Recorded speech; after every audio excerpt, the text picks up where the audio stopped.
Good evening and welcome. First of all, I'm glad to hear that there's some nurses in the house because I may be needing one before I get through here tonight.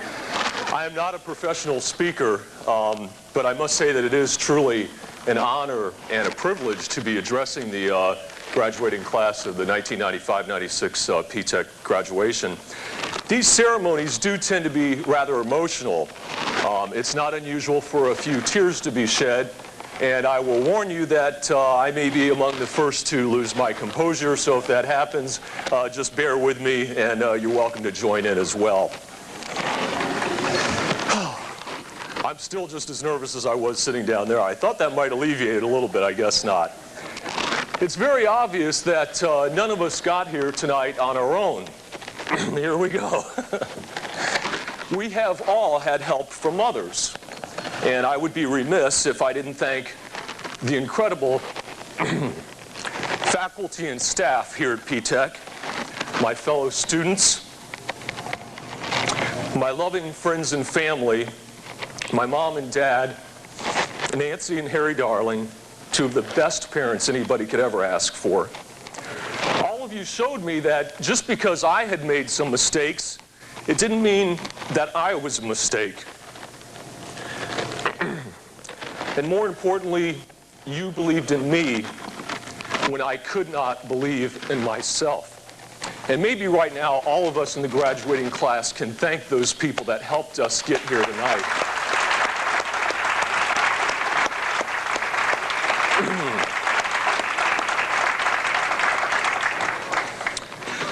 My message to the class tonight and to everyone is one of hope and encouragement. I'd like to share a couple of quick personal experiences with you, and I urge you to draw on these experiences when life puts those seemingly insurmountable obstacles and roadblocks in your path. I happen to be a recovering alcoholic, and in order to come to Ptec, I had to apply to the Department of Vocational Rehabilitation for help. Now, I didn't do that.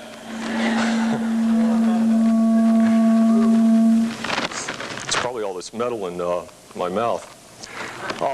I did have to apply to the Department of Vocational Rehabilitation for help. And when I told the counselor at DVR of my lifelong dream of working in television production, and I told him that I had plans to come down here to Ptec, he said to me, "What makes you think you can do that? What makes you think you can do that?" Now, I'm not going to go into what a ludicrous thing I think it was for somebody in his position to say that, but for some unknown reason, this man and his supervisor decided that I was not appropriate for the television production program here at Ptec, and they would not allow me to enroll. I fought the decision. I fought it all the way. I wrote letters to Tallahassee. I enlisted the help of DVR's client advocacy program, and I submitted to a barrage of psychological testing and evaluation. It was a battle. It was a battle all the way. And at times I was convinced that I might as well give up and go back to drinking and that life of self-destruction because I was too tired to fight anymore. But I did fight, and with the help of others, months later I was advised that I would be attending the television production program here at Ptec. You see, I wasn't willing to let this man stand in the way of that childhood dream. And I'm telling you right now, don't ever let anybody tell you what you can or cannot do with your life.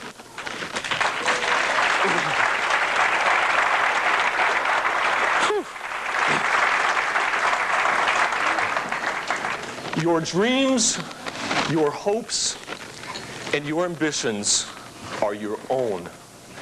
Don't ever let anybody take them away from you. And if they try to, you just tell them, "No, thank you, this is my life. And I'm going to be the one that decides what I'm going to do with it. And I'm going to be the one who decides what's going to make me happy and provide me with personal satisfaction and self-fulfillment."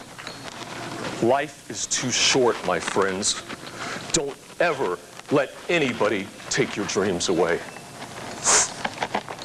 Now that we've got that over with, as much as we can be held back by others, many of us are held back by ourselves even more. Because of a devastating act of poor judgment on my part a number of years ago, I have a felony police record. And because of the nature of that record, I was sure that when I left the TV production program here, no television station would touch me. This was a very real feel. Yes, it was. It was a very real fear, and at times, it absolutely paralyzed me. I remember one day I stood in the hallway of that television production class, almost in tears, knowing that I might as well quit school and walk out those doors because I was just wasting my time and fooling myself. And that my lifelong dream of working in television was not going to happen. I was convinced that I would fail.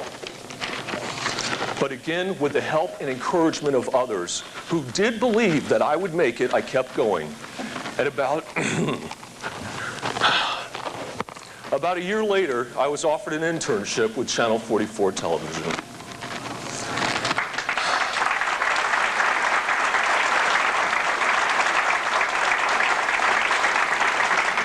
I appreciate that applause, and I want you to know it really is not me alone. It's so many other people.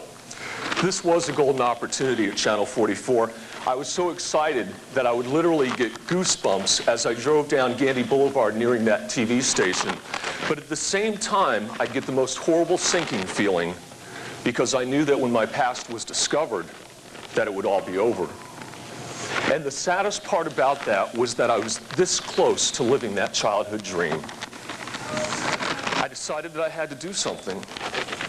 I went to the station's news director, Jim LeBranch, and I told him about my record.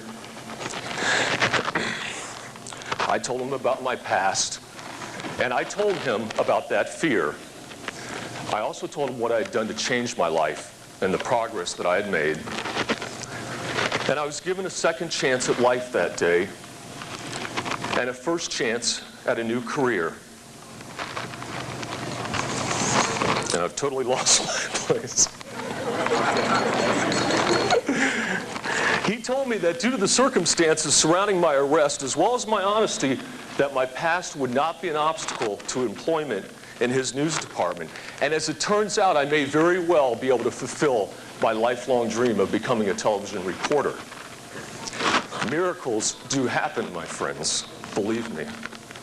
Jim LeBranch gave me a fresh start that day, but I must say that at times I still have fears regarding my future.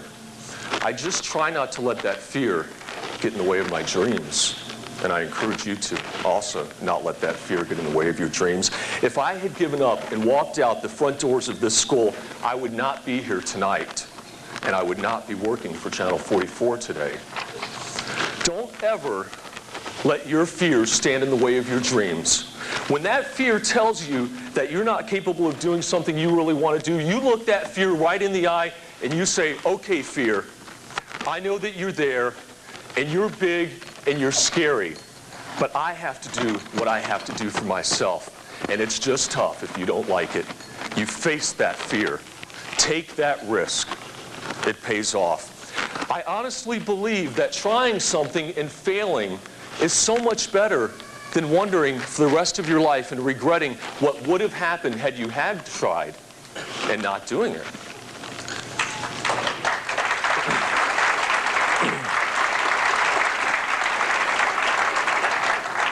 And you know, that applies to the little fears as well as the big ones. I learned a lot here at Ptec. I learned a lot about television production, but I also learned a lot about life. I learned about doing the right thing, what's right and what's wrong. And I learned the value of embracing the immense value of embracing a high work ethic. And I had to squeeze that in there. It was cut before because I said I didn't have time to say it, but there's a person here tonight, one of my primary instructors, that I wanted to hear that. I hope my message tonight has been one of hope and encouragement. And I hope that when life puts those obstacles and roadblocks in your path, as it will, trust me, I hope you draw on my experience and face those obstacles head on. Just don't be afraid to ask for help. We all need guidance and love and support. To everyone here tonight, and especially to the December 1995-96 graduating class of Ptec St. Petersburg, congratulations. We are all winners. Good luck, Godspeed, And remember, you can live your dreams. Thank you.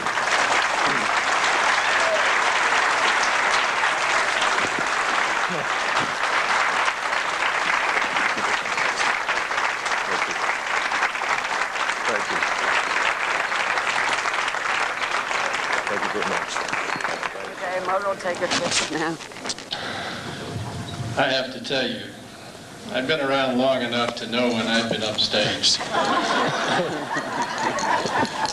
John, you know, the one thing you learn as a public speaker is when you've written a speech, give it. Well, I'm inclined just to throw this. Forget all about it. The message that you should take with you tonight is the one that John Darling gave you. And let me say to you that in 33 years of practicing law, primarily as a criminal defense lawyer, I spent that time representing people who were charged with felonies of all kinds, all natures, all types, all descriptions. And I thought I knew about all there was to know about the criminal justice system until this past March, when I was appointed by the governor and became a circuit judge. Since March, I have been sitting in the criminal division. I'm a criminal circuit judge hearing felony cases. I'm in my second day of a trial that's ongoing.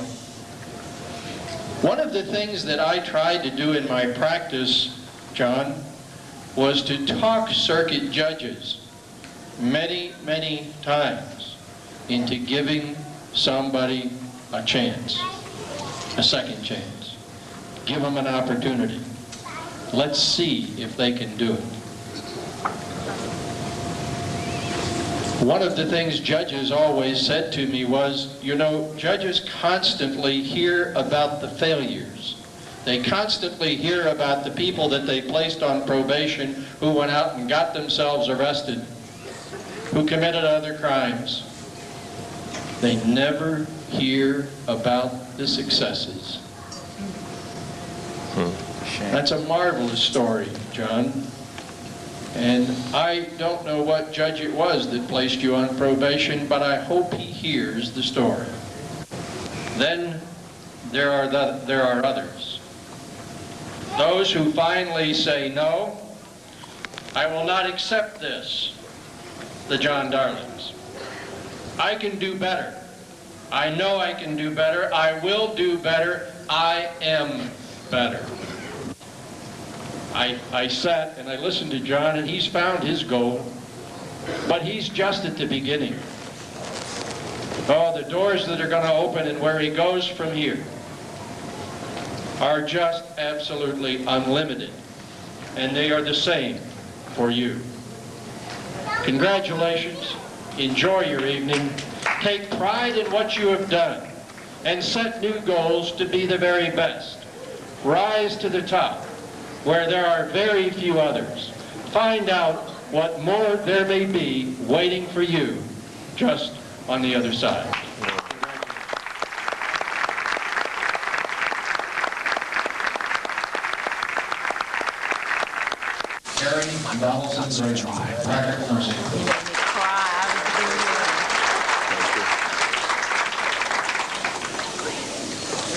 John Jamerson Darling, television production.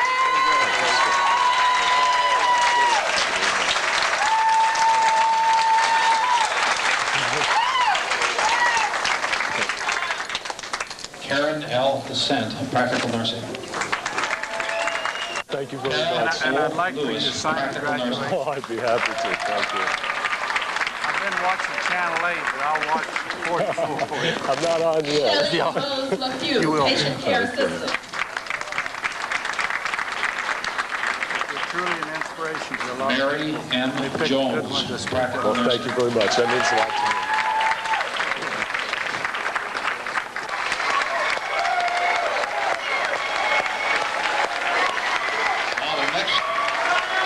The next thing that's in order, graduates, is to move your tassels from the left to the right.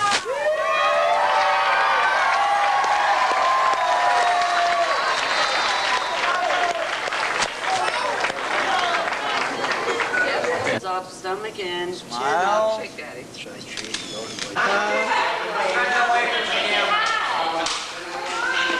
To everyone here tonight, and especially to the December 1995-96 graduating class of Ptec St. Petersburg, congratulations. We are all winners. Good luck, Godspeed, and remember, you can live your dreams. Thank you.